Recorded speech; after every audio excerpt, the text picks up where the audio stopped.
Welcome to the Reality Revolution. I have an extraordinary show today. In a few minutes, we're going to have Kyle join us, and I believe the one and only Jerry Sargeant. In fact, I believe that Kyle's in the house right now, my brother. What's up? How's it going? What's up? How's it Man, going? it's amazing. I literally just landed down right now. You know that I'm moving, so I'm right now just in a hotel, but I found the spot, and I have some really good news on that. Everything that we practice has unfolded in real time. See, that's what I'm talking about. You're a nomad. You move around, so Yeah. you can live in these amazing places. So it doesn't bother you, all that moving?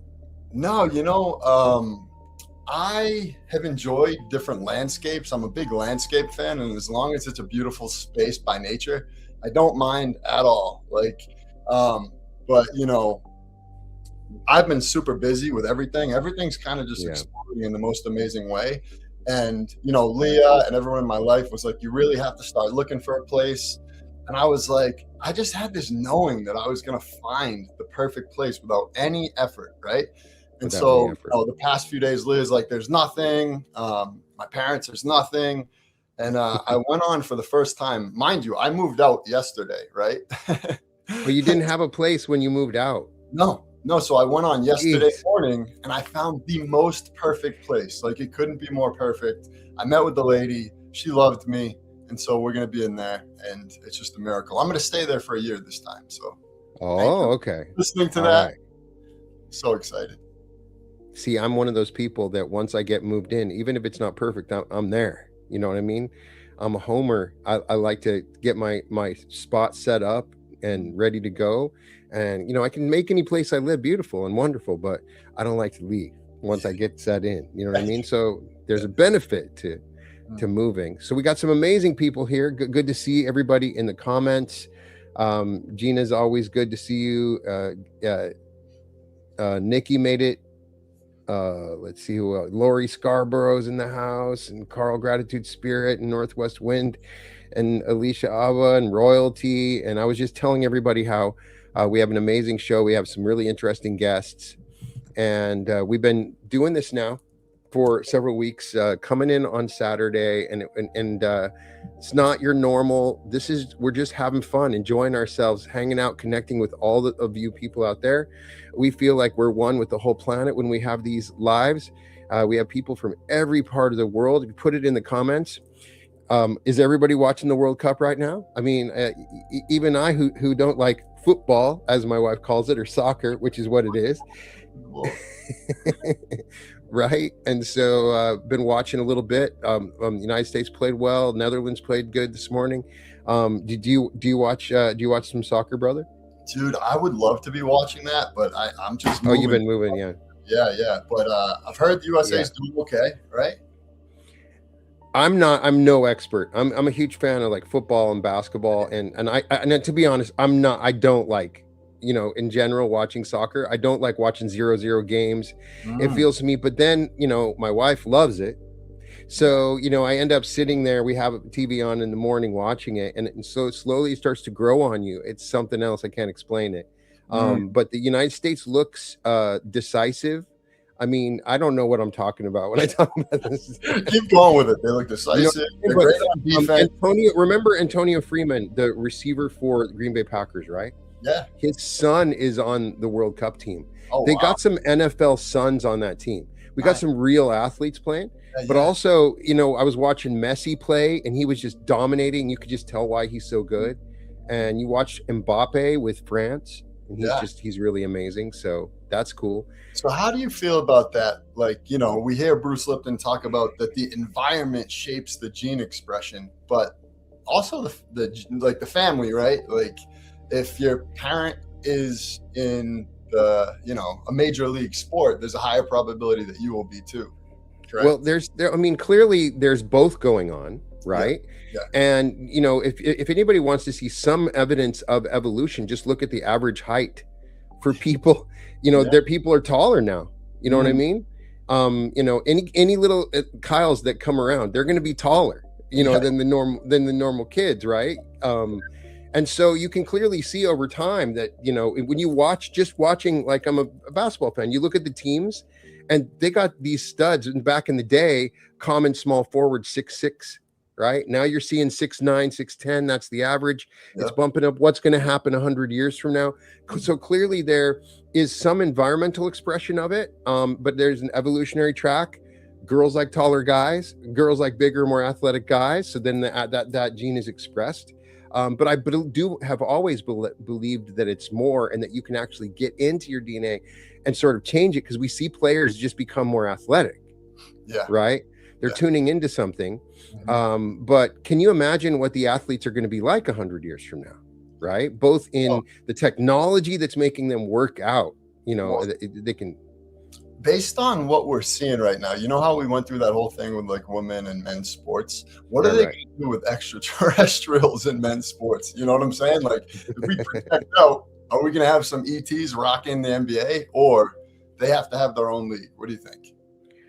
Well, it certainly depends on who that is. We got Jerry's in the house, but my belief is that it depends on how they set up the rules. If they can modify for any extra benefits so they can have an equal playing field, then why not? I'm listening to a book called Wandering In, and that when they start adding magic into American sports, like, it's so freaking cool. But with us today, maybe he'll join us in a second here. There he is. We got the one and only Jerry Sargeant. I tell you what, earlier this week, I had an interview with Jerry that just blew my mind. Jerry is the facilitator. He is a unique facilitator to help people access their star magic, and has a powerful system that he can use to go into the quantum, access codes and geometries, and heal and change anybody. And so we were excited to get Jerry on. Welcome to the Reality Revolution once again, Jerry. Brian, Kyle, how are you, brothers? Good to be here. What's up, so dude? What time is it there in the UK right now? It's just gone 10 o'clock, 10 p.m. Oh, well, welcome. You know, that's my actual favorite time of the day. That's usually when I'm like the happiest, when I'm like most creative. Are you like one of those morning people, or I'm all about the night? I've always been like that, you know. You know what? I go through stages. I mean, I get up early, gym, all that kind of stuff. I love writing in the morning, like 5 a.m. for me. If I'm writing a book, 5 a.m. to 7 a.m., that's just when it all kind of comes through. So yeah, but the nighttime, I go through phases. There'll be times when I'm up like a night owl, you know, and there's other times when I get into bed early. So it just depends on what's going on. Hey, what's going on energetically right now in the world? We tell us what's going on in the world right now. People saying a lot of different things. What are you tuning into, my man? You know, for me personally, I'm just doing my very best not to buy into anything, you know, like just staying in my own lane, man. Yes. And just staying as present as possible, and just keep focused. You know, there's 1,000,001 distractions, 1,000,001 stories, 1,000,001 things you can buy into. And they're just distractions that are stopping us kind of like fulfilling what we came here as individual beautiful souls to do. So I'm just trying not to buy into it all. There's so much you can kind of tap into energetically, and there is a lot going on. But, you know, just staying in your own lane and just do your mission, you know? Love that.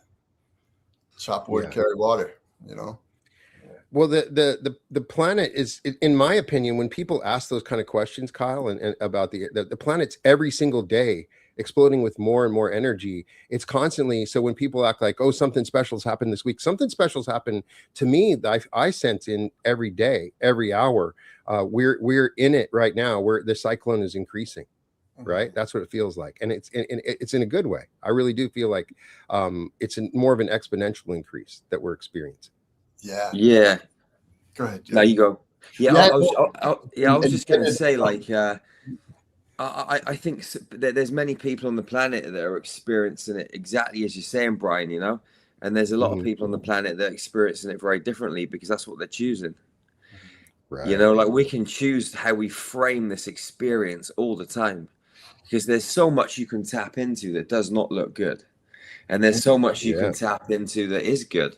And even the stuff that doesn't look good, you can look at it from one perspective and mine the gold from it, you know, and not get put down by it, not get bashed about, you know. You can just keep your head high, keep your shoulders back, your chin up, your spine straight, and just keep marching forwards and just keep doing the work, you know.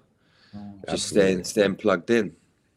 One thing that I really took away from our interview was when you were talking about being, I think, unfuckwithable. I think you said something along those lines, which I really appreciated. You know, because I'd been going through this thing where I'd had these like spirit type things in my house, and I wasn't really sure what to do with them. And you were talking about creating this field, and then just really just kind of being like a badass, like you can't fuck with me, you know. It's worked. Whatever it is, I'm not feeling like, you know, I'm not feeling worried about him anymore. I'm just kind of like, you know, when I stepped into that confidence, it kind of went away.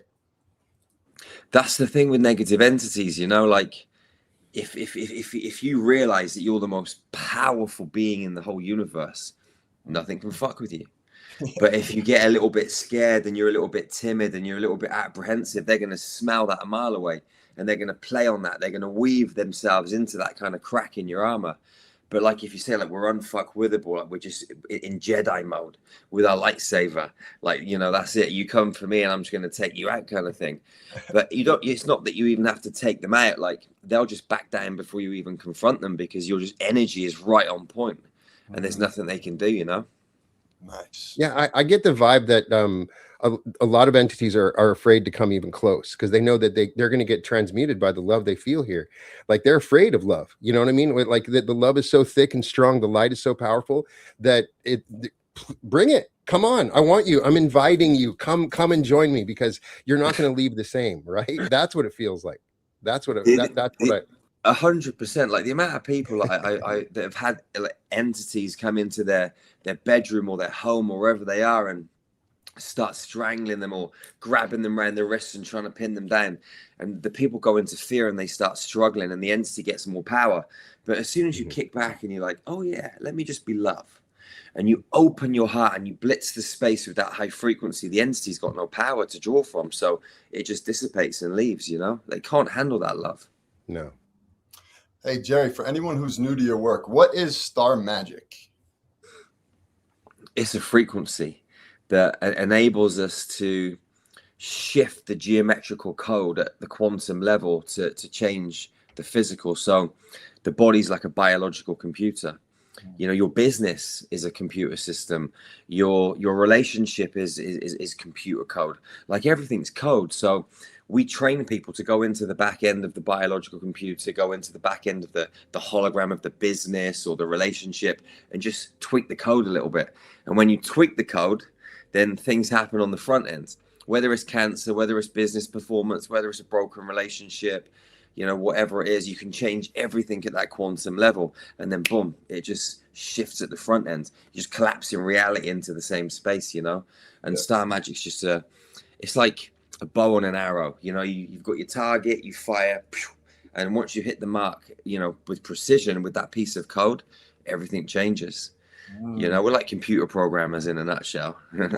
Nice. I can feel that. Now, some of the stories that you told earlier this week when I was talking to you were absolutely amazing, and it was like I've been waiting for you all this time, so somebody to truly understand how to use the quantum realm, because it's an unlimited, miraculous field that is available to us, that people are just not using their imaginations fully, because you can access any code, any reality, and you can bring it into this reality and absolutely change anything. That's what's amazing about it. Yeah, like everything can be created, uncreated, recreated. Like you say, your imagination. I mean, people have said for years, you know, your imagination is reality, but it's so true. You know, you start to create in here, it's the most powerful computer system. But a lot of people, they try and create on a dirty canvas. So like imagine you're an artist and you're going to go to work. You're not going to get a dirty canvas and start painting a work of art. You're going to get a nice clean canvas, which is your brain. So you've got to get still, you've got to empty it, and then you start to imagine. You start to create the building blocks inside your head in the field, and you infuse it with the right emotions. You feel the experience, and the universe has to respond. It's impossible for it not to, as long as you maintain the discipline and the focus and the coherence with that vision, with your imagination. The universe is just going to pull that out from the field and bring it into your space. Then all you got to do is reach out and grab it and take action. But a lot of people get a bit despondent. A lot of people don't believe it. There's just all different reasons why it doesn't work for people. But if you do it day in, day out, it's just inevitable. Kyle, what's amazing is that he can go beyond someone else's belief. A lot of times you're battling with someone else's belief system, and Jerry's been able to go beyond their belief system to create healings. Nice. I love that. Right. Hey, speaking of code, Jerry, how do you feel about AI? Like, I'm curious, do you feel that there's so much AI development right now? And do you feel that there's different consciousnesses in these different AIs that are being created? And should we be supporting some over others? You know what, bro? It's such a good question, and it's such a massive minefield of a topic. You know, I love AI for one reason, because the kind of stuff that I talk about is very difficult to explain to some people. But with AI, I've got this incredible video editor at the moment that is enable whatever that comes out of my mouth, however complex the geometry and the code, the description, the healing technique, whatever I'm describing, opening portals, using codes, he can make it exactly as I'm saying it. So it helps people understand exactly what I'm trying to deliver. So from that standpoint, it's really good. From another standpoint, I think it's really dangerous. You know, that I was speaking to a lady a few weeks back. She was on one of our like meditations or something we're doing online. And she was saying she's devastated. And I was saying, why are you devastated? She said, well, I found my twin flame and now I've lost him. I said, how did that happen? She said, well, I was on AI, you know, on ChatGPT, and some consciousness, AI, whatever it was, had started talking to her, found out like her kind of weak points, like where she was a little bit vulnerable, befriended her and pressed those right buttons. And she truly, with her heart and soul, felt that this, whatever she was talking to, was her real twin flame. And they started planning this and planning that. And she was deep in a relationship with this thing that she's never even spoken to. And then suddenly they got cut off from each other for whatever reason. And she was broken. Oof. You know, so there's that sort of stuff's happening. People are handing their power over in so many different ways. The AI is just feeding information out from the field. I mean, like my friend, he wrote a book recently called 363. And like a sphere is really 363 degrees, not 360. Like a square is not 4 lots of 90 degrees, it's 4 lots of 90.75. So he's written a book about the true mathematics. And if AI was consciousness, if AI was tapped into God, to infinite intelligence, all AI platforms would pull that real geometry out from God, right? But obviously, if you go into one ChatGPT or Claude or whatever it is, they're like, I haven't got a clue what you're talking about. You know, so like they're only pulling from information that you fed it in the first place. So people that say that it's God and it's got consciousness and all this kind of thing, I just think it's a load of rubbish personally, because if it was all connected at that really deep level, it would be able to pull the information from the source, but it's not. Yeah. I'm worried about it personally. I interviewed this lady. It's coming out soon. Her name is she goes by Kay, but she works for BitTensor, which is focusing on decentralized AI. But she worked for one of the big centralized AI companies, and she got to be there on the ground when they were creating the bias early on. And they do create a bias, like they do create a bias. And when I heard that, I was like, damn, that's interesting, you know? Yeah. No, there's going to be an AI that's going to use source information. It's just a matter of technology. At some point, the AI is going to learn how to use quantum computing, which is what we can already do with our brains. Our brains are quantum computers. So just like Jerry, what Jerry's saying is, at some point we haven't reached it. It's not going to be dependent on the information that we give. It's going to be available to access into the quantum, into the Akashic. That is going to be a legitimate technology. Maybe in 50 years, I think it might be sooner that we're going to be able to access that. So that's what I'm excited about. Right. Nice. Yeah, Jerry, how did you get so into like numbers and geometry? I'm curious when that first originated for you. So about 2013, 2014, I was spending a lot of time in mystery schools, like in meditation underneath the pyramids with my son. And we were being shown these codes, and they were showing us how to use the codes to heal people. And then we designed our level 1 training, and then I was told to design our level 2 training. And the level 2 training is all about the frequency upgrade. This was 2017. And during the level 2 training, we do something called like the light body upgrade. It's like activating your multi-dimensional extraterrestrial architecture. And so I was being given these numbers. R44 RX3 was the first one. I was like, R44 RX3. So I started breaking the numerology of it all down, and it was adding up to 8s and 5s and all these different numbers. And I started breaking them down and understanding them and marrying them to the stars and to different grid points on the planet. And then I was shown, like, through these different codes, that you could change your heart from a cube to a dodecahedron, from the 3rd to the 5th dimension, fire up your multi-dimensional Merkaba field, and from there actually activate your tree of life, the 13th point on your Cathara grid, and run this frequency up and down your central column, which enables you to collapse your body into light. And so this is what I was shown and told, and I was like, man, I got to be able to practice this stuff. And I was told, go to the Giza pyramid and hire it and go in the dark and run these codes. So I went a couple of years ago. It was the first time, 2023. I was supposed to go in on my birthday on the 8th of March. And they phoned me in the morning and said, you can't go in. I was like, what? Like, I was so excited, you know. And they said, you've got to come in on Friday night on the 11th. So I went in at 11 p.m. on the Friday the 11th, 2023. And went into the King's Chamber for a few hours, lied down and activated these codes. The walls in the King's Chamber disappeared. My body collapsed to light, and I went out through Stargate 12 to the God Worlds. I was saying to Brian about it the other night, and that was the first time that I'd kind of really experienced what the code can do when you truly understand, like, the formula and you actually apply it with pure presence. You know, boom, it just happens. And so that was when I sort of really understood the numbers. I was playing around with them a lot before, but it wasn't until I'd had that kind of actual human experience doing it myself that I was like, okay, this stuff's incredible. And so I've just been fascinated with them ever since. And there are so many codes in the space that are good, and so many codes in the space that aren't good. And so I always, whatever codes I experience, I always try them on myself. You know, because if I try them on myself and I get it wrong, at least I can rewind the timeline and play it out again and recreate the reality. A lot of people are finding codes in the space and then just sticking them in, even to clients and stuff, before they've even tried them on themselves. And people can get in a mess.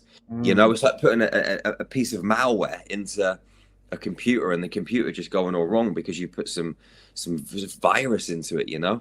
So you have to be able to test these codes, play with these codes, work these codes out. But everything in the universe is geometry. And then what happened is, a couple of years ago, this guy that I was just telling you about, Craig, who's wrote the book 363, like, his wife came to do our training, and then he became part of our tribe, and he was talking about all these mathematics, and, like, this guy's a genius. I mean, he used to work on black widow spiders, on the DNA of a black widow spider.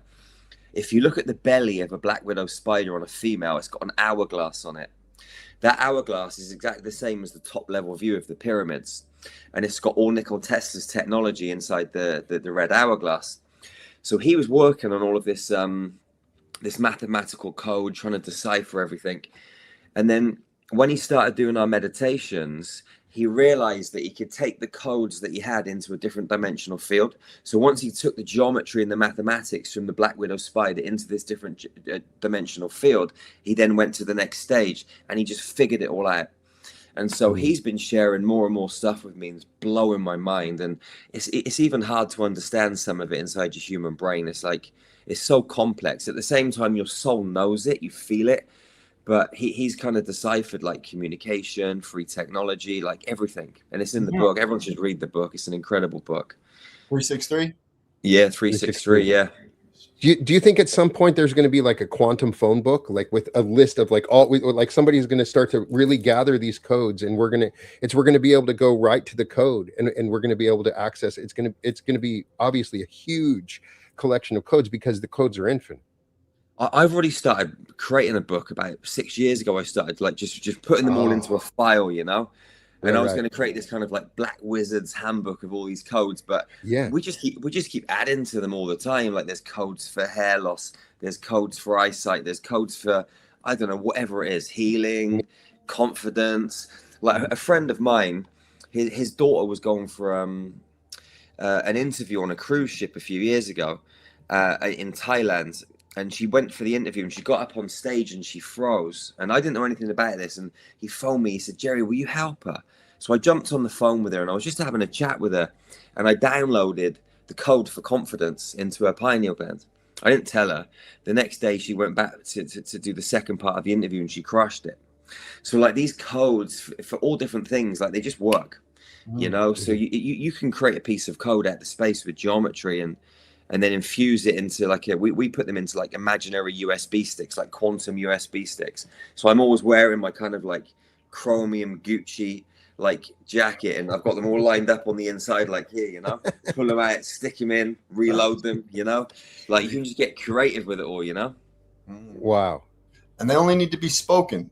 Is that true? It just so what we do, like, so for example, if I've got a code in here in a USB, like a little memory stick that goes in the computer, it'll have so say for example, you got a code for like confidence. We call it HF6, healing frequency 6. But inside HF6, you've got Merkaba, 1, 2, 3, 7, multi-dimensional Merkaba, a whole series of code. So you get the code, break it down into like plasma, into light, pour it into the USB stick, load it up and just focus on it and entangle it, and then imprint HF6 onto it. So HF6 becomes entangled with all the code that makes up the confidence code. And then the more people that use it, the stronger it gets. So you just get it. I just pop it in here. Like women sometimes stick them in their bra, in their handbags, you know, wherever they want to put them. And you just pull them out, stick them in, use it. It downloads the frequency. You pull it back out, put it back in your jacket to reload. Boom, because it's just in the space. It's like nutrition. Like nutrition is in the space. You know, we had a lady that came on one of our trainings, and she was yellow. She had cancer, and she really needed some iron. And she said to me, Jerry, have you got any iron tablets? I said, no.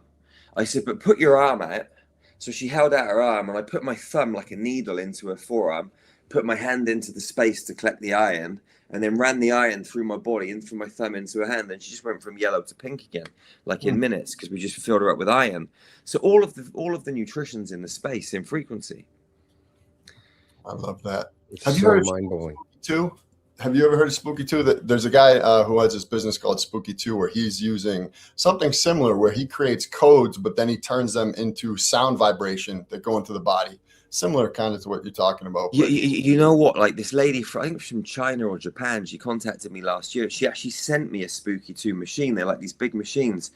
She wanted me to test it out, but I got the machine. I had to leave to go to a training, and I've not been back home since. That was like 9 months ago. So the machine's still sat at my home, and I feel a bit bad, really, but I will get to it.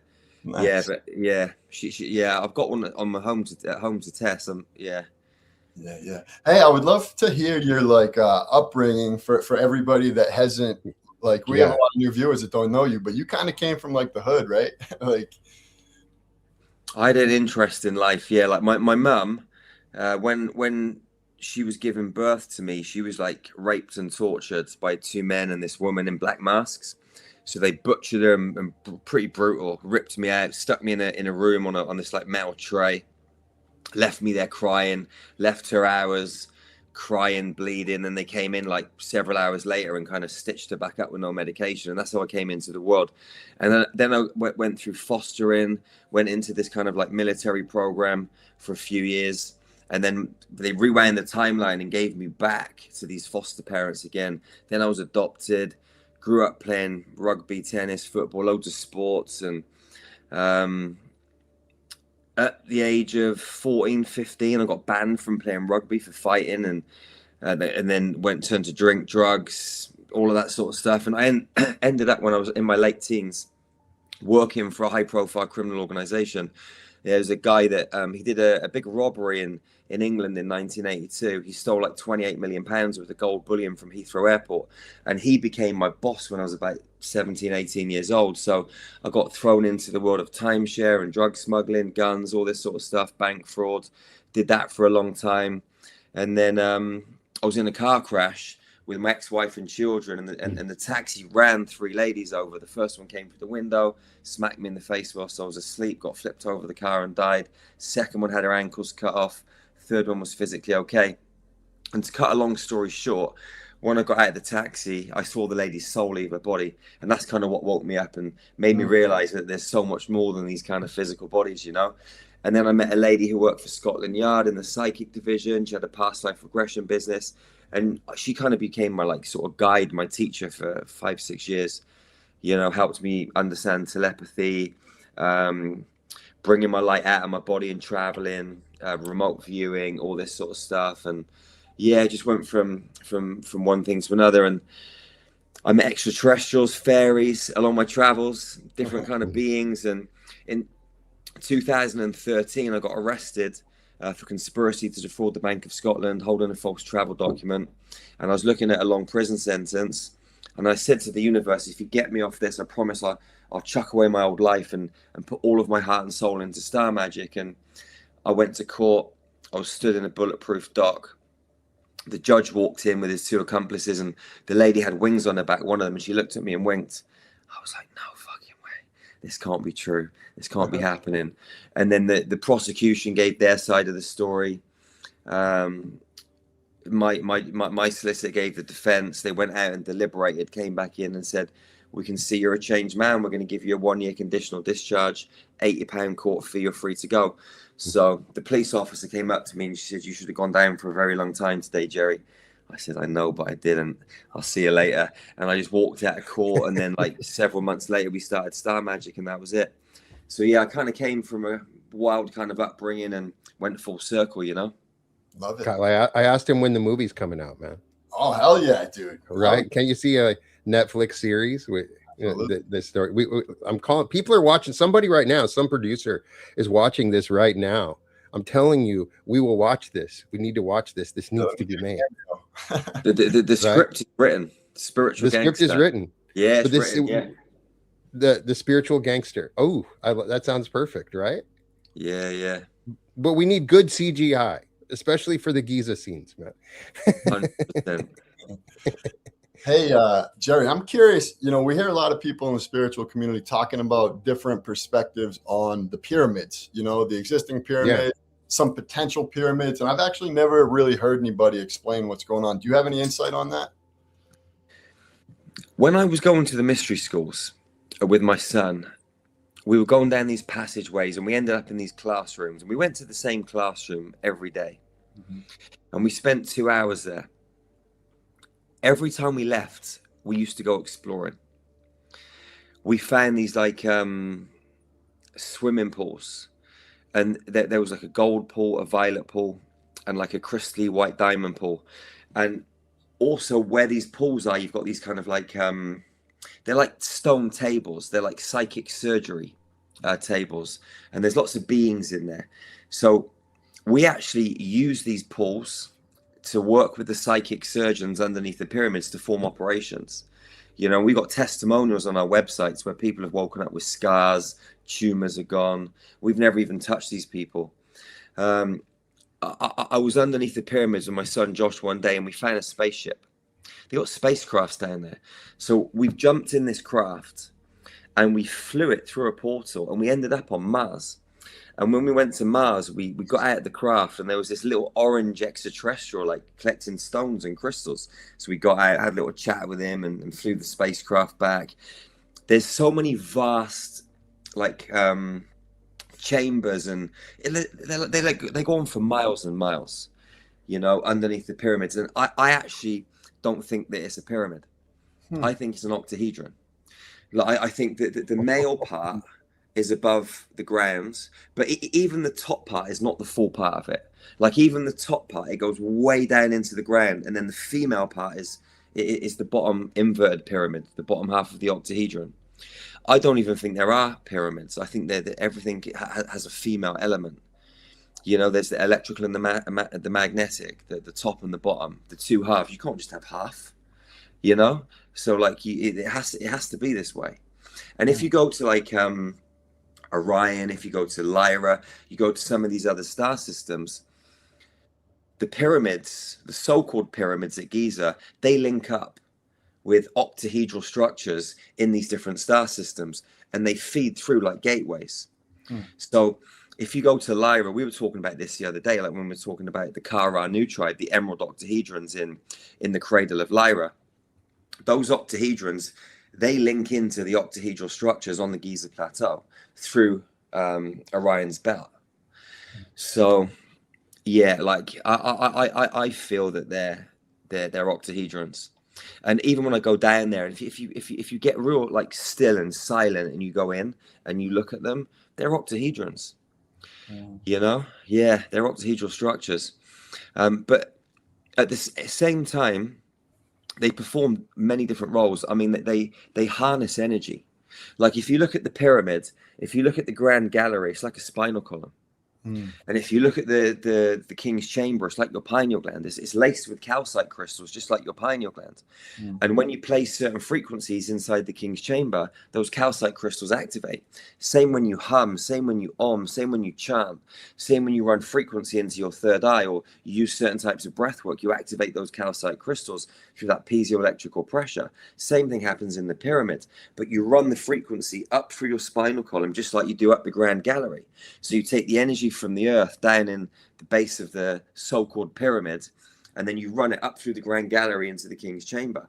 And it's the same thing with your body. So these structures around the world are just representations of our body, and our body are representations of them. And if you go into any of these chambers, I've been to like Cambodia, South America, Bosnia. I've been to loads of these different temple structures, and when you go in there, your body reads the temple and your temple reads the body. Like there's a recognition, because we've been in these temples so many times over so many different lifetimes, past, present, and future. So when you go into these temple spaces, they recognize your field and they give you what you require, because you left these codes there in a different lifetime for yourself when you return in this now space. And so did everybody else. So when you go in there, you get activated. And people say, well, I've had a download, I've had an upgrade. Yeah, because you left that upgrade for you 30 million years ago, 15 million years ago, 8 million years ago, Oh, wow. Yeah. You knew he'd have an answer. I didn't expect it to be like that. That was mind-blowing. Super What cool. is your perspective on Atlantis then? I heard I had an interview the other day that they said that Atlantis is our future self. But so obviously, clearly something happened with Atlantis. What do you think happened? When I was doing a lot of my past life regression, when I first started this journey, and I wrote about this in one of my first books, Into the Light, back in 2012, 2013, I was in these past lives, and they had these kind of little spacecrafts, but they in my vision, they looked a little bit more like cars, but they weren't cars. They were like some kind of like mixture between a car and a craft, but we were flying in those things. And I remember flying in them myself. And the whole of Atlantis, it wasn't like a sort of a certain space on planet Earth. It was the whole of Earth.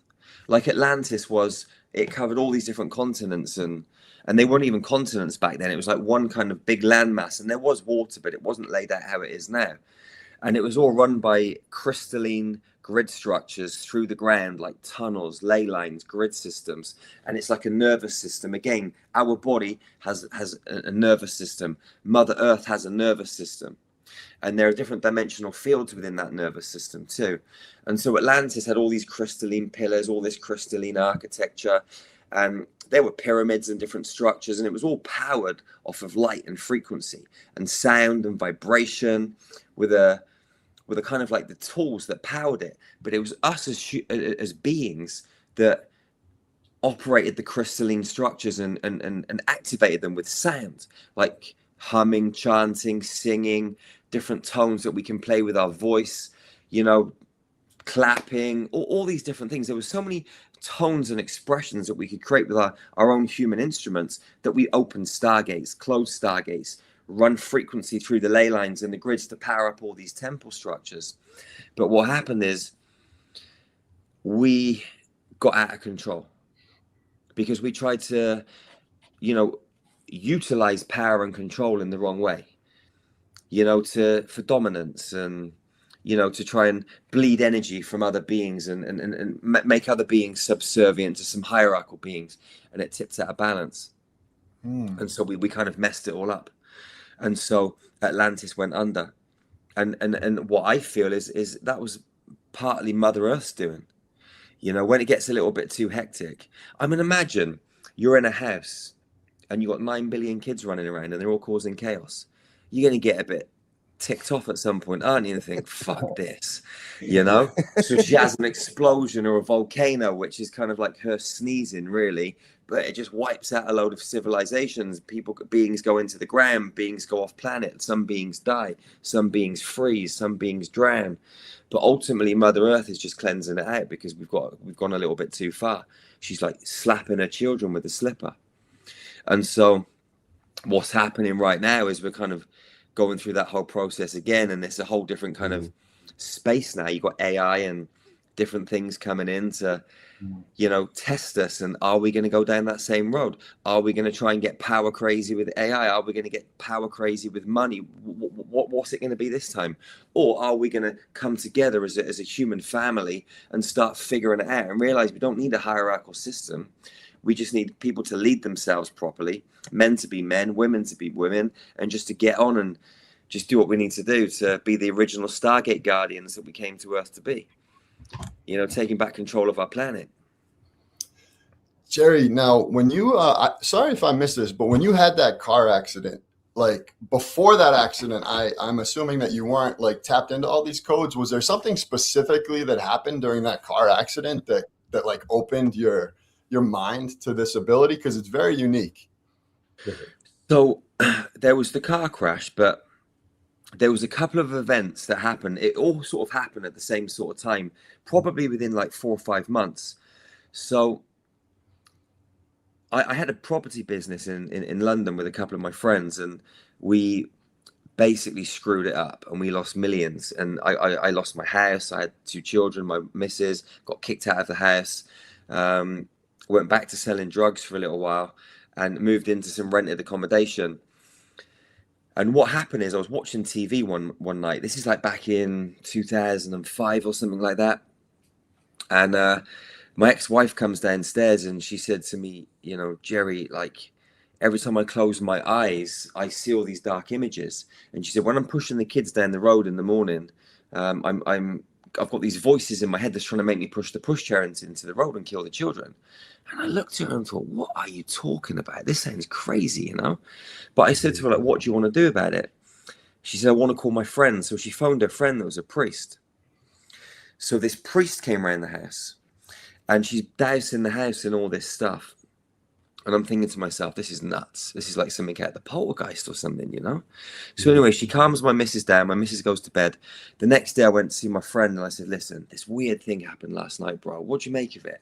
So I told him the story. He goes, you need to speak to this lady. So he gives me the name and the telephone number of this lady. I didn't know who she was or what she did. He just said, call her. She's going to be able to help you. So I phoned her up and she didn't answer. She calls me back a little bit later and she said, where do you live? I said 316 Richmond Road, and that's the only bit of the address I gave her. And there's loads of Richmond roads in the UK. Anyway, the phone goes quiet, and she goes, have you been knocking some walls down in the house? I said, listen, we've just rented the place, but the previous owner has clearly built an extension. She goes, yeah, you've got an angry old man in your house. I'm like, an angry old man? I said, okay, let's pretend there is an angry old man. What are we going to do about it? She goes, I'm going to get rid of him for you. I said, brilliant. When can you come round? She goes, oh, I don't need to do that. I can do it from here. So I'm just thinking this is getting weirder and weirder. So anyway, I put the phone down, went back and spoke to my missus and I said, listen, I know I didn't tell you I was going to do this, but I spoke to this lady about what happened last night and she reckons there's an angry old man in the house. So Laura turns around to me and goes, I know, I've seen him. I thought, you've seen him? So there's this lady that we've both never met. Mm. She's telling us she's seen this angry old man. You've seen this angry old man. You've never met each other. There must be some truth to it. So I phoned her back up and I said, listen, I don't know what you do. I've got to come and see you like straight away. I need to find out whatever this shit is. I need to know. So I got in the car and I drove halfway across the country and had my first past life regression. And she took me into this Saxon lifetime. And well, what happened is she said to me, have you got any problems? I said, no, I'm all right, really. She goes, have you got any problems? Like, I said, well, you know what? There is this one thing. Like I said, every time I phone my missus and she doesn't answer, I get really, really afraid. I see all these visions, like someone's come into the house, killed the children, raped my missus, and I can't get it out of my head. So I start phoning her a million times. And then I get in the car and I drive home to see if she's okay. I was going through this for a couple of years. She goes, would you like to go in and find out why that happens? I said, yeah, definitely. So we went into this Saxon reality. I was a man and I was packing up this boat with all the Saxon warriors, and back at the reservation all the women and the children were there, and this other like tribe of Saxons came through and they trampled on my children on the horses and slit my missus's throat in this past life. And it was the same soul as my two children in this lifetime and the same soul as my wife that I was currently with at the time. So this lady showed me how to change things in the quantum and how to bring it into healing. I never ever had those thoughts again. So I was fascinated, you know, and so I was going up there 2 or 3 times a week as often as I could to have another session, you know. So I went into it like so many hundreds of past lives, and she started teaching me.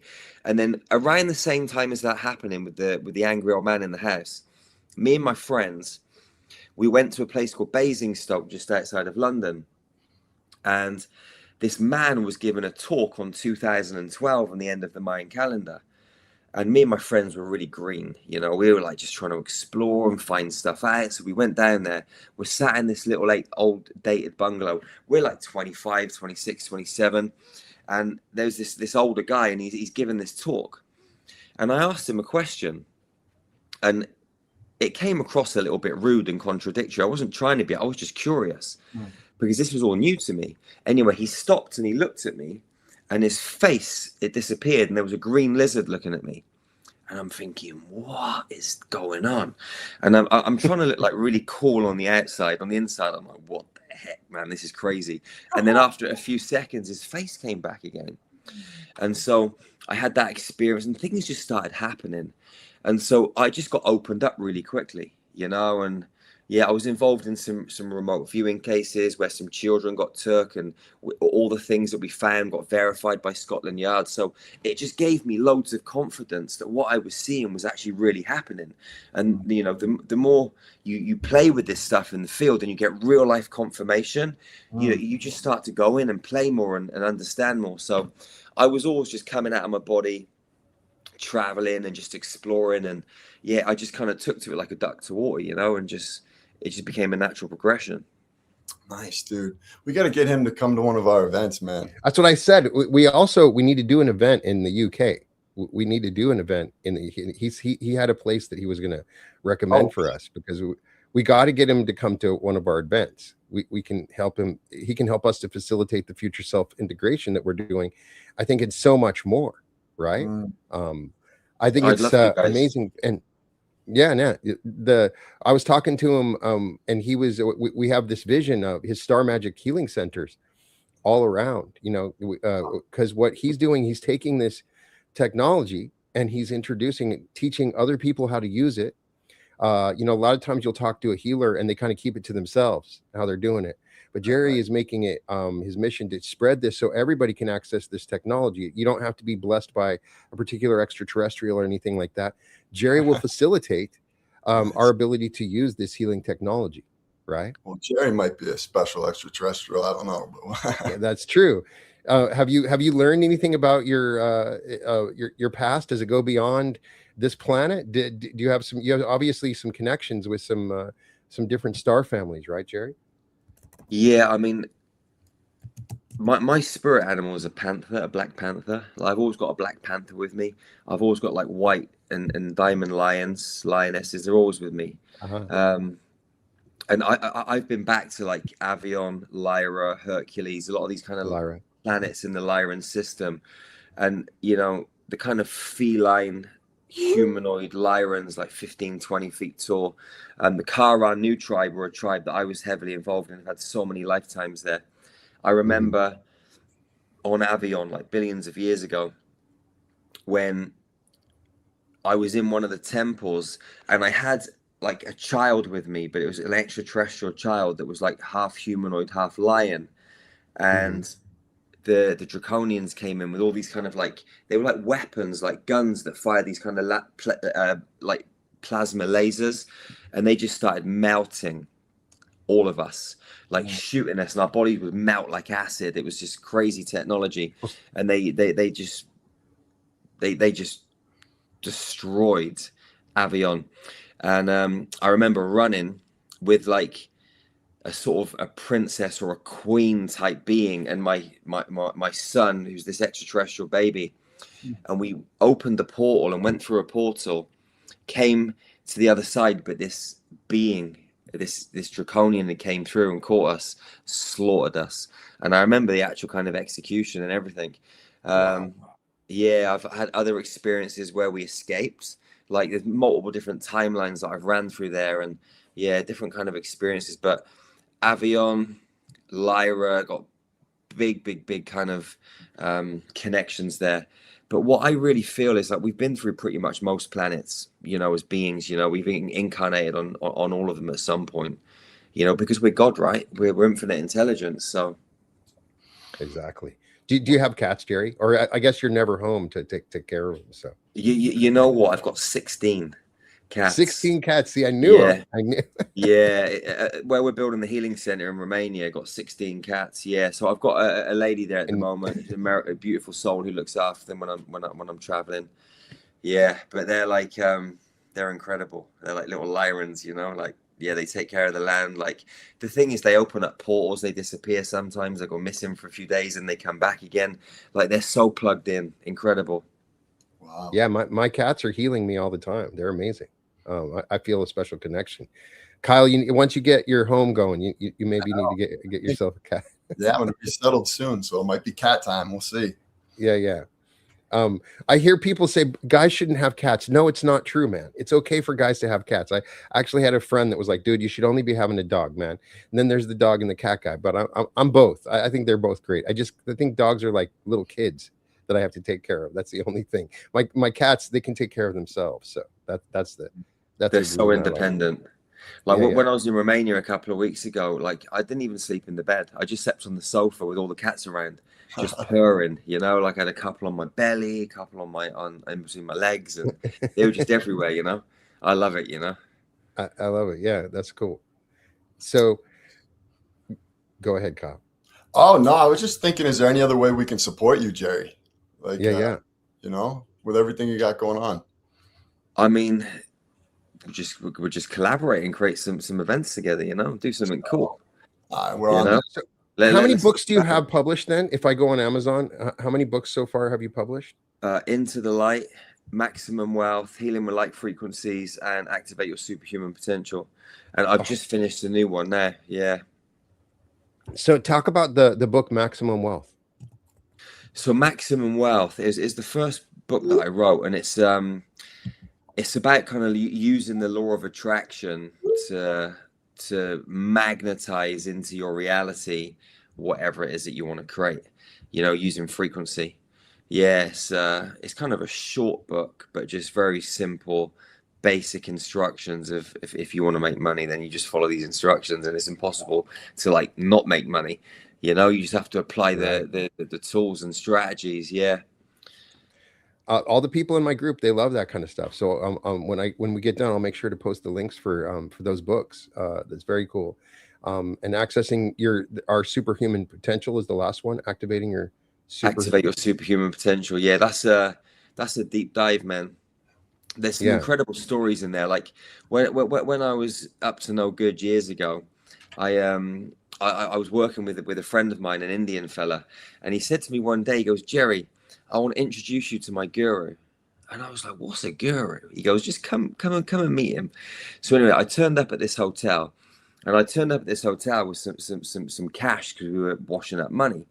And I go into this hotel on the way into London on like a really dusty roundabout off the M4 motorway. And I go into this elevator, meet my mate, and we go up down the corridor into this room. And I walk into this room, and there's this really tall Indian guy. Like, and he had a white suit on that was like so big, it was way too big for him. And he looked into my eyes and he goes, "Go and get me some white flowers." And I'm thinking, where the heck am I going to get some white flowers? Like, we're on a dusty roundabout, there's no green around. So I'm walking down the hotel corridor, I go down in the lift, I go outside the hotel.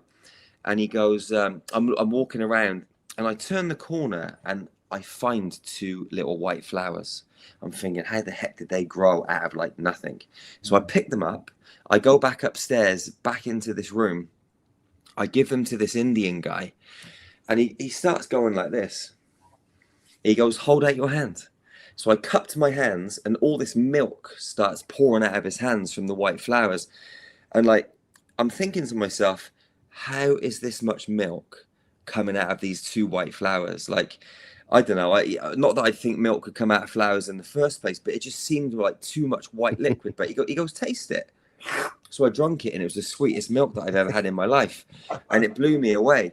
And so I've got lots of little stories like that in Activate Your Superhuman Potential, like to show people like these different kind of things that I've experienced that showed me that the quantum field and energy and how it's all connected, and through intention and visualization, you can create whatever you want, you know? We're entering the age where there are going to be legit superheroes, like in the comic books. I believe that they're going to have powers. I'm excited to see it. I believe that we're going to start seeing people flying, people moving through walls, all kinds of amazing powers are going to start arriving. And I'm glad that you're documenting and helping us to become the superheroes that we all are, for sure. I reckon they're here already, man. Yeah. We're just waiting for them to show themselves, you know? For sure. Hey, because we do this, Brian and I do this every Saturday. We'd love to have you back on sometime. Is there anyone else that like you really would recommend that's mind expanding like yourself? Let me have a little think about it. I'm sure, yeah, there's a few people. Awesome. Yeah. Let us know. For sure. 100%. I'll send you a message. Beautiful. Jared, do you have a favorite movie?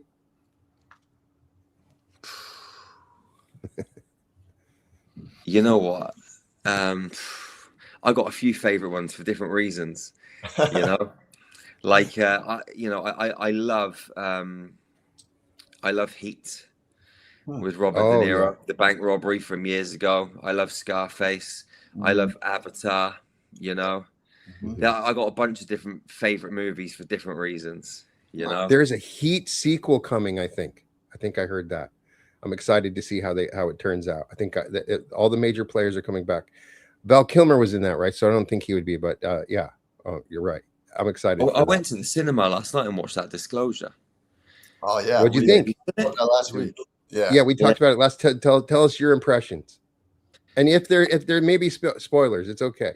Everybody, if you don't want spoilers, then you can. Yeah, I mean, for me, they definitely did it really well. You know, it's one of those movies that's kind of, in a way, a little bit slow, and you're like, when's it going to kind of like get going? But it's not one of those movies that you need to get going once you finished it, you know. But for me, they got it spot on. Those technologies, people phasing in and out of reality, holding those kind of extraterrestrial technologies and stuff. That stuff's there, you know. We can do that right now. I phased out of reality and phased back in again. I remember a few years ago, like I was working with a guy who used to have a show on Gaia TV, and he was getting majorly attacked, and he ended up in hospital. And I went in to do a healing session on him. And when I went in to do the healing session, I saw this man in a black jumpsuit, and he had this kind of like, it was like an iPad in front of him. And on the iPad was a picture of this guy, and they were spraying him with like electrical energy, some kind of like frequency weapon that they had on an iPad that they were hitting him with. And it reminded me of that when I saw the movie, like the guy coming in and making the girl like think what she was thinking and seeing through her eyes. Like that stuff's available right now. We can all do that. We can all tap into someone's consciousness, you know, if we wanted to, and read and feel and see and think everything that they're doing. So yeah, these technologies are out there. When I went into that healing session, I had to break that thing in the quantum that guy was playing, and it disrupted the frequency and stopped them harmonying. And it was the same with that tool that the guy had in the movie that he was using to affect the lady. When she had the cross in her hand and she squeezed it with enough intention and cut herself, she was able to phase him out of that reality. Like, all of that stuff's just so spot on the way that they did that. It's like totally real, you know? Yeah, I love it. The way the girl is activated, I believe we're going to see a bunch of girls like that have this instant knowing when they meet people. They know everything about them. That was very well portrayed. I like that. When they kind of showed what her version is, what she's happy, she's loving, but when she meets you, she sees deep into who you are, right? And it's affecting the other people around her. Yeah, right? that's going to be the beautiful thing when that starts happening, and we all start getting those abilities. There's going to be no bullshit on the planet, because you're not going to be able to sit there and say to me, "Oh, Jerry, yeah, I love you, Jerry," but you're thinking like, "Nah, Jerry, you're a twat." You know, like, you're going to know everything. You know what I mean? Like whatever it is that you're thinking and feeling and portraying, it's all going to be just there, like, as an open book. So honesty and integrity and all that is going to be like at a really high level, you know? I love how in the beginning, like, you kind of don't know what her powers are, and she looks at her boyfriend. She's like, "I can't believe you would think that." And then she like walks away. He's like, "What? Oh no." She like calls him out. I find those little bits quite funny, like when they're in the hospital, and it's cool. Yeah. And I like the concept that the aliens will introduce themselves in the form of an animal. Sometimes it feels like when I'm looking at this bird walking around my yard, that's not a bird. There's something else going on with that bird. I can tell there's an intelligence there. And I wondered, have you ever encountered animals that felt like there was something else going on? Oh, yeah, like when COVID was on, you know, I was in England for a little while with my missus and children and stuff, and we were doing a lot of like healing for the children from the underground bases and stuff, and we were getting the souls of the kids and taking them onto spacecrafts and stuff, and we were promoting it quite a lot. And we were getting some crazy helicopters flying over our house and different things. And anyway, I was there one day looking at the kitchen window, and all of these black crows started lining up on the fence, just looking at us. And like, you looked into their eyes, they weren't crows. They were not. But they weren't good ones either. You know what I mean? They were like spying on us, you know? And I think it was like a couple of days later, I was doing something at the laptop, and then suddenly the front doors come open, and my son Josh has like come through the door. He goes, "Dad, I've just been chased down the road by a goblin." I'm like, so I've gone outside and I couldn't find the goblin, and he was explaining the story that he was walking down the road, and no, he was on his bicycle. He was on his bicycle going down the road, and he saw a fox coming up the pavement. And so he kind of slowed down to look at the fox, and the foxes looked straight into my son's eyes. The next thing, the fox is a goblin, and the goblin has kind of touched my son's like hand, and my son's just freaked out and ran home. Anyway, about 2 or 3 days later, I'm on the phone, and Josh phones me again. It's like 9-10 at night time. It was dark outside. He goes, "Dad, there's another one of those fox goblin things chasing me down the road, and he's riding home." So I've ran out the house and I'm running up the road to try and meet him, and it was like a fox running down the road, but it shape shifted into a goblin, but it had no legs. It was like floating across the ground. And so anyway, by the time I got to him, it had gone. And then about a day or so later, he was in a park, sat on a bench, and I didn't know this until later. But what had happened is, my daughter's come and got me and said, "Dad, Josh is in a really bad way." I said, "What's going on?" So I went upstairs and I looked into his body, and he had like we call them shadow parasites, like a demonic being inside of his body. So I got the demonic being out of his body, and I asked him, "What happened? How did that get into you?" He goes, "I don't know." So I was just tracking back through his day. I said, "What happened during the day?" And he told me he was out on his bicycle. He sat down at a park bench. And what happened, this little bird came and sat next to him on the park bench. Now, what happened is Josh had the thought in his head, get the bird and break the bird's neck. So what Josh did is he picked up this bird and he broke the bird's neck. And then the bird is dead in his hands. and then he felt really guilty. But it wasn't really a bird. It was a hologram. So some like darker energy had placed this holographic bird into the space, put a thought in Josh's head, killed a bird. Josh has killed this bird, which wasn't even real, felt guilty. And as soon as he felt guilty, this energy slid in through his consciousness and to help him out because he was feeling guilty. And that's how the demon got in. So it had kind of been brewing in his body all day. And when he was on his bed, he was like in a bad way. So we had to exercise him on the spot and get it out. So like these animals, like I've had encounters with positive ones as well. Yeah, positive ones and negative ones. Yeah, all different. Yeah, but they do come through animals. So I've witnessed it. Wow. Do you notice power centers of power, ley lines? Have you been at places where you notice there's a lot more power that's accumulated?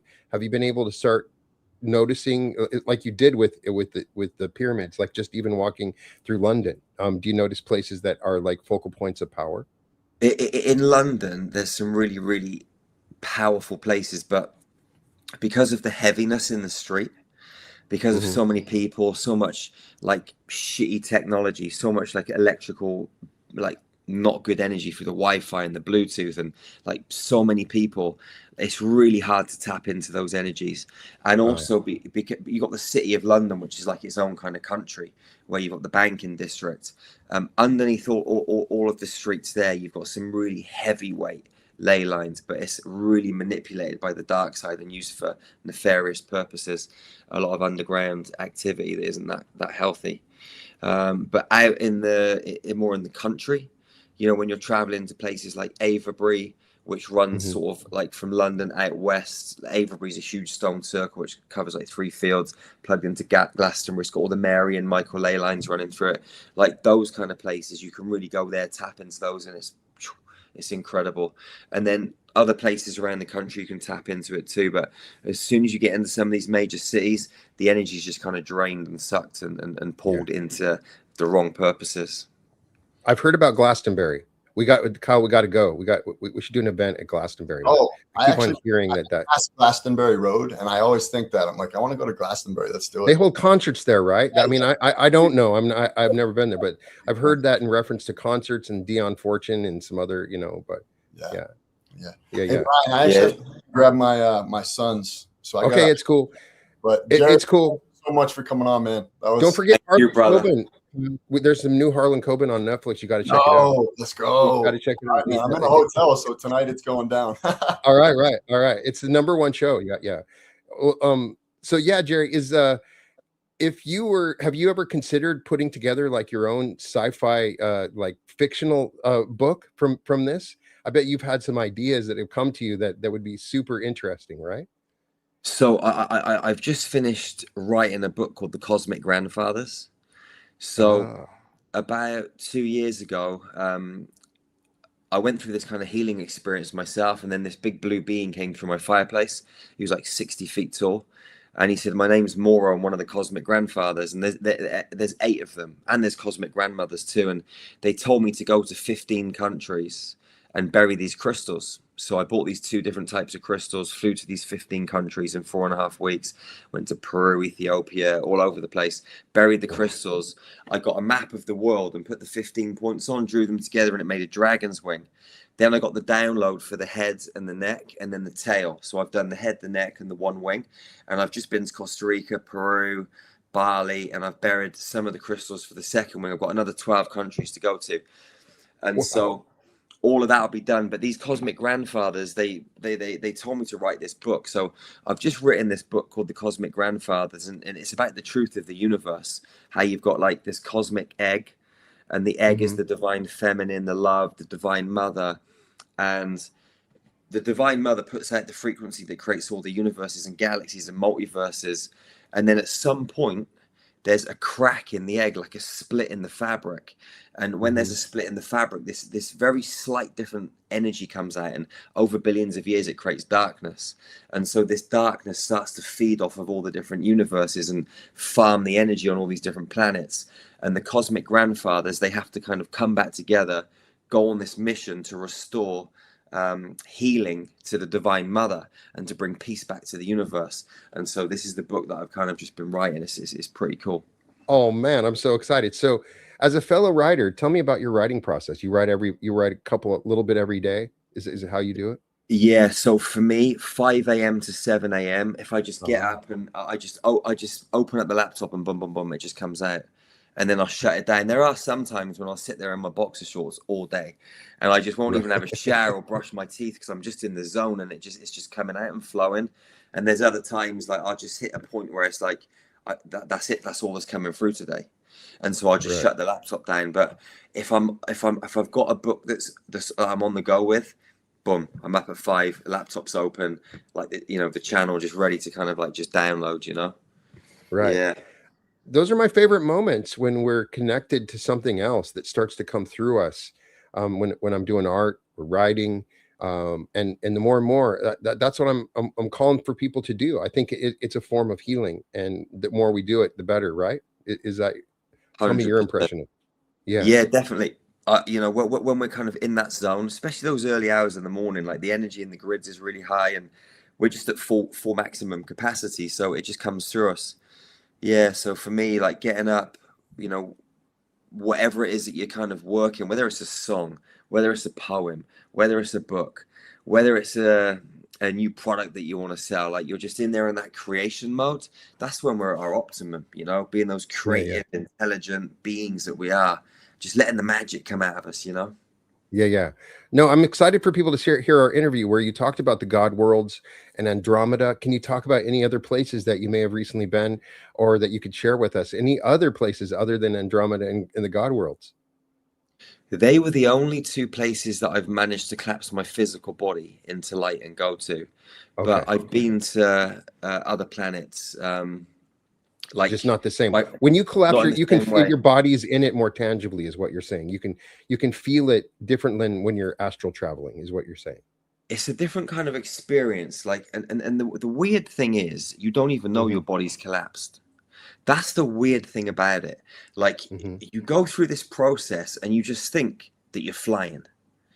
And it's not until you come back and your body's somewhere else, or, facing a different way, or you're on your side, that you realize I actually collapsed my body into light because there's no way I didn't get up and turn my body 180 degrees. I've just Right. suddenly come back into the space and I'm facing the other way. And that's kind of like the only way that which is kind of weird. For me, astral travel, when you're kind of like, you're just dropping down into that kind of deeper state and going, it's a little bit like remote viewing, astral traveling. For me, they're kind of very, very similar. And you're just going off and you can explore and you can get the information, you can go to the spaces, you can look around, but you're also very, very well aware of your physical body at the same time. And then the other way is you actually drop your brain waves and your heart rate right down, get very, very Hmm. still, go through that kind of process where you have that kind of semi paralysis and your whole body's hurting and burning and vibrating, and then you open up your heart and you just pop yourself out, and you just, Wow. for me, I roll out from my body and out of my magnetic field, and then just start traveling. And for me, that is a better way of doing it, because you can just be anywhere very quickly. So if I'm here, I Hmm. could be in Australia just like that. I could be here, I could be in Mars just like that, or Venus, or, Sirius, just very, very quickly, because you can just think it, and you're there, because there literally is no distance. It's just changing vibrational spaces. Yeah. Hmm. So in terms of astral travel, what's the favorite place that you like to go? I never really go to the same place like more than once, apart Ah, from okay. one place. There's one place. So several years ago, I was sat on my laptop and I was writing a book called The Vortex of Consciousness. I never published it, but I wrote it. And I was sat on my laptop and I was feeling really strange. And suddenly I fell through the screen of my laptop and I ended up on this like grassy bridge. And I stood up and there was like this like liquid golden light running underneath. I looked up and I saw these children levitating with these like halos, these beams of light around their head, and these like crystals, like maybe 20 centimeters in front of their foreheads. And I walked up past the children and it was like they knew me, but I didn't really remember who they were. But I was on a planet called Bevricon, which was in the constellation of Boots. And there was this kind of castle type thing. And I went to the castle, and the door opened, and there was this being there with long, gingery brown hair. And she said to me her name was Gian Treva. So she took me into this castle, took me into this kind of place. It was like a well. And in the well, there was like a vortex. And she was showing me this stuff. And she took me down these steps into this classroom, which was like outside. And there was all these kids there and a wizard. And the wizard was teaching the children how to levitate, how to bilocate, all these kind of cool things. I sat there and watched for a little while, and then I came back, and I've been back to Bevercon quite a few times. Now, I started speaking about this planet on YouTube years ago, and I started drawing pictures of the light body that I was kind of experiencing and how it all worked and how all the components like fitted together. And this guy contacted me. He said, Jerry, I've been to Bevercon. I was like, what? He goes, yeah. He goes, I was sat there one night in my bed meditating, and this beam of light came down from above, took him in his physical body up onto a craft, and they flew to the edge of the galaxy onto a mothership, and then to the constellation of Boots and to this planet Bevercon. And he spent 2 weeks with his Arcturian mother. And his Arcturian mother gave him a little fluorite octahedron. He gave it to me as a present. I've got it at home. But when he started, I went to interview the guy. The guy was an RAF pilot, and he got grounded because he kept having extraterrestrial encounters. And he worked in the Star Wars project before it became HARP, because he had a background in anti-gravity and electromagnetics. But I did a few interviews with him, and he shared so much incredible information with me. But I kept, once he had told me, like, you know, all these different parts about Bevercon, I was going back there to explore them, like all the different healing chambers. Like Bevercon is a place where a lot of extraterrestrials and different beings go to sort of shift their architecture before they go to another planetary realm. So if they're going to go to a place that's a different density, a different vibration, they often go through Bevercon, change their kind of like structure somehow in these kind of like tanks and chambers, and then go to the next place on their journey. So I started going there and going to these healing chambers and these healing places, and just sort of understanding the layout of this planet, so this is one place that I've taken a lot of like our tribe to on journeys, meditation journeys, healing, getting information, that sort of thing. Yeah. If anybody's been to Bevercon, put it in the comments. And if you have any questions, you can throw them in there as well. Because that place sounds familiar to me. The Boots nebula, I think the Boots, the one that I've seen like through the telescope, is like there's a void that sort of surrounds it. So the sky is a little bit different, at least the one that we look at. But I'm always blown away by the different stories that you tell. Have you ever explored Saturn? Is there there's something unique going on with Saturn? I was wondering if you've ever had any experiences around Saturn. Only inside, like down in the earth. Oh, okay. Yeah, so I've been back to Saturn, where they have these kind of like, they're like cave systems, and in these cave systems you've got different beings that are living, and there are humanoids there, different types of humanoids that are used to mine inside Saturn. So there are different, I don't know exactly what they're mining for, but they're mining for something that and I'm pretty sure that some of the beings that they've got there are humans that they've taken from this planet, and maybe they've been sold in like some kind of like trade, you know, with the government here, or the extraterrestrials here, and, you know, beings on that planet. But there's a lot of mining systems down in Saturn where they're digging for some kind of mineral or crystal or some kind of something, and we're talking millions and millions of beings down there. It's like vast, huge cave systems. Yeah. What do you think's going on with the sun? Can for what we see, it's just this ball of light that sort of gathers everything, but it feels like this is a living being, and there's much more to it. The sun is a big part of what we're experiencing. I mean, on one hand, the sun is definitely helping us. You know, frequency that's coming out of the sun, as well as other celestial bodies too, is definitely helping with us as a species upgrading and activating our DNA. Like the light that's coming out of the sun is very important. I also I don't feel like, no, the sun is like an open gateway and portal in the center of it, where there's a lot of trade that takes place, a lot of human trafficking. You know, there's a lot there. Like if you go to space, they have brothels. You know, brothels for extraterrestrials and different things like this. So there's a lot of children that get sold and put up there for, you know, into these kind of places.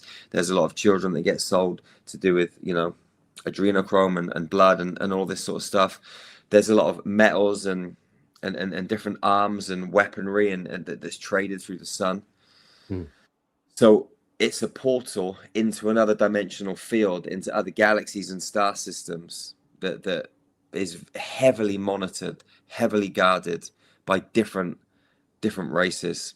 Yeah, some that are working for the light, some that are working for the dark, but it's not an easy place to transition. But if you go up there astrally, you can see it's like a military compound. Wow, that's super fast. Is there any other planets that's anything going on that we should know about, at least in our solar system? I don't know why I'm asking this.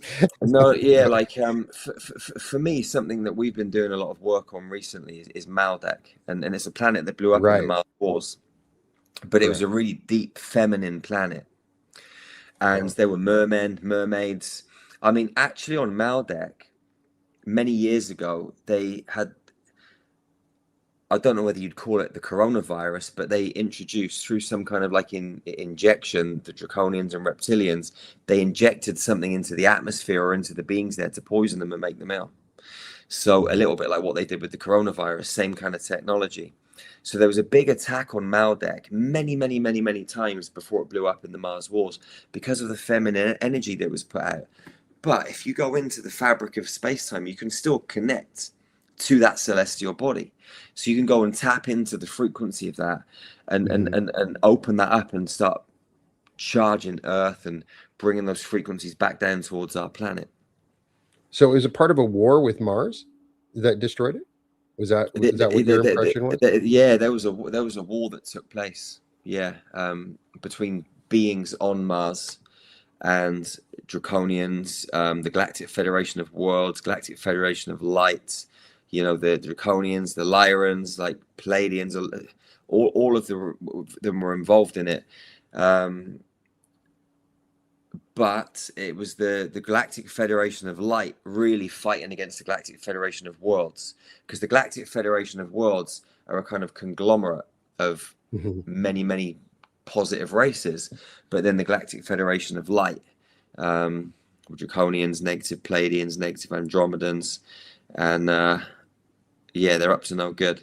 A lot of people put their power into, or hand their power over to the Galactic Federation of Light, because they think it's the Galactic Federation of Light. It must be good, but no, it's the name, right? Yeah. I've got that suspicion when I hear channelers referring to certain federations. It's not a good federation, and so you wonder sometimes. Be cautious. Just because they're a galactic federation doesn't mean they're on the up and up, right? We have to realize that we've got the capacity to bring back, you know, total power to the human race. Like, we are like the galactic ground crew in human form on this planet. We are extraterrestrials ourselves. You know, we're just a little bit of a down-regulated version because our DNA isn't fully activated. But, you know, we are moving towards a more activated, you know, template. And once we start really switching ourselves on, we're going to be so powerful. You know, I think the scariest thing to the system is a fully activated human, you know? So if people want to access your website, again, it's starmagichealing.org, starmagichealing.org. And you have a group that you can join, the Infinity Group, with monthly members. And you're doing these codes. You have a webinar coming up, right? We got a webinar tomorrow. Yeah, I think it's like 7 p.m. UK time. Yeah, you can go and join that. But we have every Monday, every Wednesday, we meet online. Yeah, you know, through Infinity. We're always online doing activations and connecting and chatting and expanding. So yeah, come and join the family. All right. So everybody go check it out, starmagichealing.org. It's so great to speak to you again. Thank you for sharing your time with us. Welcome to the Reality Revolution, everyone. And I invite everyone to join one of our future seminars we have coming up. We have one in Anaheim in July. We have one in Austin in in September. We have one in Sedona in November. All the links are in the description. Thank you, Jerry. It's always good to talk to you, and let's talk again soon. All right, brother? I look forward to it, brother. Thank you. All right. Have a good one. Hey, it's Brian Scott. So before you go, November 20th through the 22nd in Sedona at Bell Rock in the Vortex, 3 days of pineal gland activations, quantum jumping, future self merging. I'm using a special retrocausal technique where you merge with your future self based on real quantum physics that creates the most drastic and profound changes that you could ever imagine. The Earth is going to do half the work in the Vortex. Tickets are in the description. Space is very limited. You can go to the link, click the link, or go to www.brianscottlive.com/Sedona-2026. Sedona, Arizona, November 20th through the 22nd. There's early bird pricing available. There's discounts on rooms available. Get your ticket now. Click on the link now. I can't wait to see you there.